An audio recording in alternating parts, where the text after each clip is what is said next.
Il-Prim Ministru Joseph Muscat qal li issa li l-qagħda tiegħu reġa' normal mill-ġimgħa se jidħol lura għax-xogħol.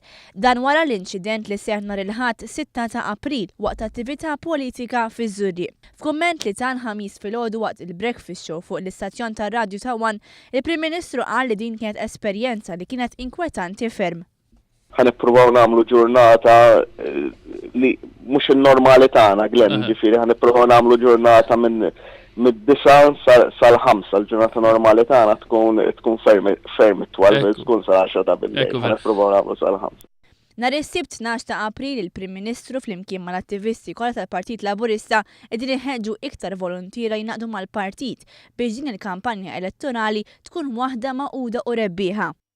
Issa għandna bżonn l-għajnuna l-elezzjonijiet tal-Parlament Ewropew, dawn elezzjonijiet diffiċli dejjem jgħidu li neqret fuq l-elezzjonijiet, imma dik hija l-verità dawn ma tibdix 36,000 minn fuq, dan tibda 0-0 hekk tibdihom l-elezzjonijiet.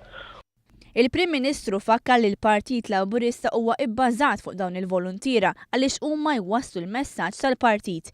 Minkejja li hawn persuni li jaħsbu li l-Partit Laburista nnesa lill-attivisti tiegħu, il-Prim Ministru saħaq li dawn kollha baqgħu f'moħħ il-Partit Laburista.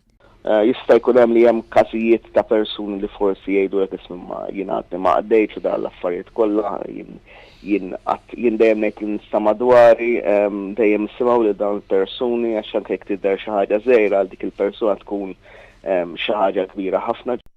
Fil-fatt f'din l-aħħar sena saret ħidma intensiva biex il-poplu Malti jkun jista' jgawdi minn ħafna inizjattivi li saru f'wosthom iċ-Child Care Centers b'xejn, flus lura għal minħallas it-taxxa ta' reġistrazzjoni tal-karozzi u ħafna iktar.